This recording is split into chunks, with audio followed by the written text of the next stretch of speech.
Alors bonjour, aujourd'hui je voulais faire une petite capsule sur la clairvoyance. Est-ce que vous savez ce que c'est?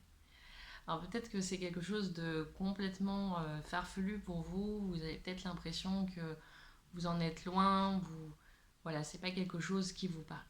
La clairvoyance en fait, c'est un aspect de nous en fait qui est amplifié, voilà, pour moi, voilà. Donc je vous ai mis dans le petit commentaire, dans le petit lien qui annexe cette vidéo, une définition en fait. La définition que tout le monde connaît. Voilà. Alors moi je vais vous expliquer mon histoire et peut-être que vous allez vous y retrouver là-dedans. La clairvoyance, moi, je la différencie beaucoup de la médiumnité. Pardon. Ma clairvoyance, elle a commencé très jeune parce que très jeune, en fait, j'ai eu en fait un sens aigu de l'observation.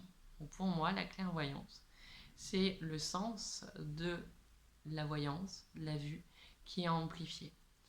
La clairvoyance, c'est aussi voir des différents aspects dans la vie, en 3D, en 4D, voilà. Quelque chose qu'on arrive à saisir d'une personne, d'une situation, mais par la vue, on arrive à voir des choses qui sont subtiles chez une personne, des traits de caractère même qui peuvent prendre une grande dimension, une dimension en 4D. Voilà. Euh, pour moi, la clairvoyance, elle a commencé quand j'avais 4-5 ans. Ma grand-mère, en fait, est décédée et peu après son décès, en fait, j'ai j'ai vécu des phénomènes assez étranges pour une enfant de 5 ans. En fait, je voyais des choses voler, bouger. Voilà. Donc, j'étais pas en rapport direct, en fait, avec la personne qui était décédée. Donc, ça, c'est la médiumnité. Je voyais des choses, euh, voilà, que peut-être d'autres vont pas faire attention à ça en fait. Les autres vont pas faire attention. Ben moi j'y faisais attention, j'étais plus centrée en fait sur cet aspect, ce sens en fait. La vue chez moi a toujours été très développée. Par exemple, j'étais dans une forêt et je pouvais voir au loin en fait un animal qui se cachait. Voilà, une biche, un animal que d'autres ne voyaient pas en fait. J'avais vraiment une très bonne vue. D'ailleurs, je voyais des opticiens régulièrement parce que je voulais avoir des lunettes et à chaque fois, quand j'étais petite, je voulais aller voir des lunettes. Je pense que je voulais avoir des lunettes encore pour plus voir parce que j'avais la notion déjà que je voyais déjà très bien. Et donc les opticiens, enfin, les ophtalmos disaient bah, qu'en fait j'avais aucun problème de vue, que je voyais très très très très bien. Et c'est accompagné en fait d'une très bonne vue, mais surtout une grande vivacité en fait de mon œil en fait qui peuvent passer d'un angle de vue en fait de proche en fait et il fait comme des zooms et des zoomés en fait très rapidement.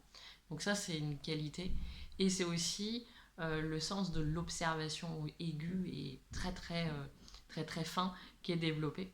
Et donc, ça, ben, je l'ai travaillé pendant des années.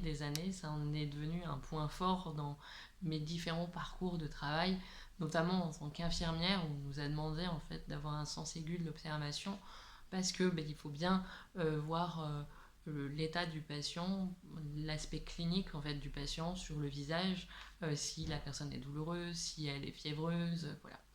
Et puis, du coup, il y a aussi la possibilité pour par exemple, une aide-soignante. Quand j'étais aide-soignante, en fait, ça a été la même chose.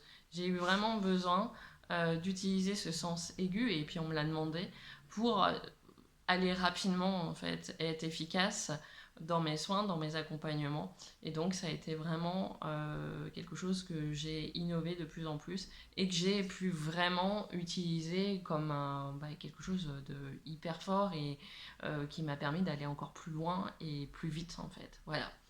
Donc ça a été pendant toute mon enfance quelque chose qui était étrange, qui me mettait un petit peu aussi de côté par rapport aux autres enfants.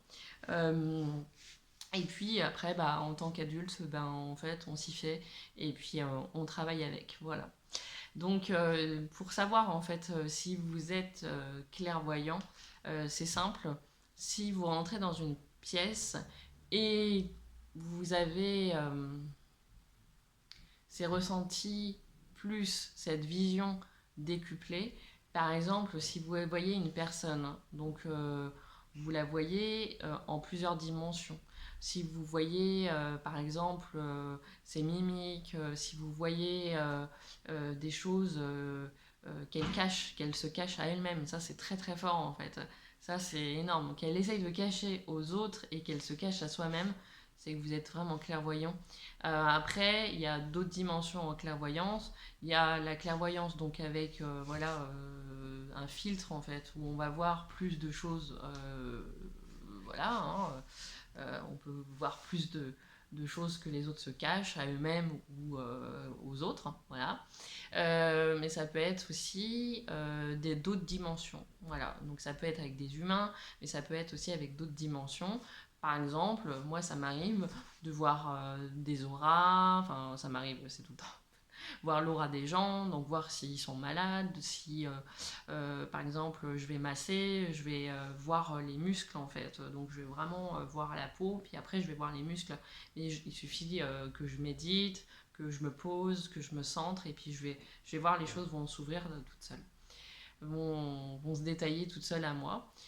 Sinon, avec même des énergies, en fait, je peux voir les énergies, je peux voir effectivement, donc là on va rentrer quand même dans quelque chose de plus médiumnité, là je peux voir des personnes qui sont passées de l'autre côté, donc voilà, ça peut être comme un filtre, ça peut être voir la personne défunte comme moi en fait, vraiment en couleur, en 3D.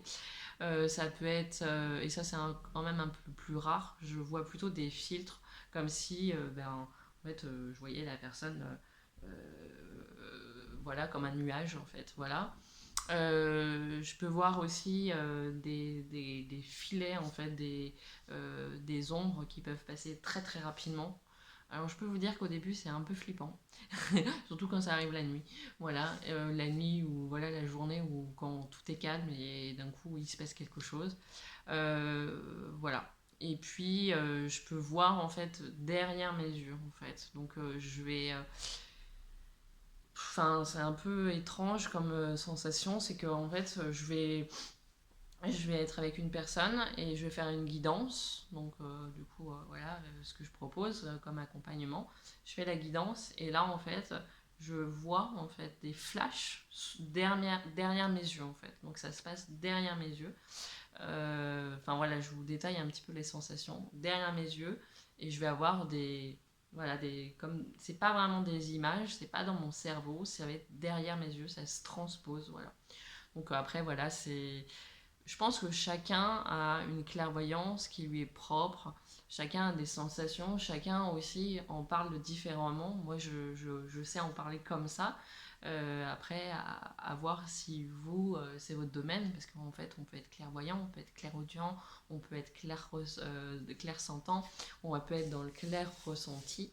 Voilà, donc ça dépend un peu voilà, de notre sens qui est le plus développé. Donc pour moi, la clairvoyance, c'est pas forcément comme je l'ai décrit en fait, c'est pas forcément un don. Pour moi, c'est quelque chose qui est inné en fait, effectivement, mais ça reste à travailler. Donc je pense qu'on peut le devenir aussi. Voilà, moi je pense que je ne serais jamais devenue clairvoyante si j'avais pas décidé de l'être aussi. Voilà, parce que j'ai décidé de travailler dans ce domaine-là aussi. Voilà. En tout cas, je suis ravie de vous partager un petit peu cette petite capsule et j'espère que ça vous a plu. Si vous avez des questions par rapport à la clairvoyance, eh ben, franchement, osez me demander et mettez-moi des commentaires.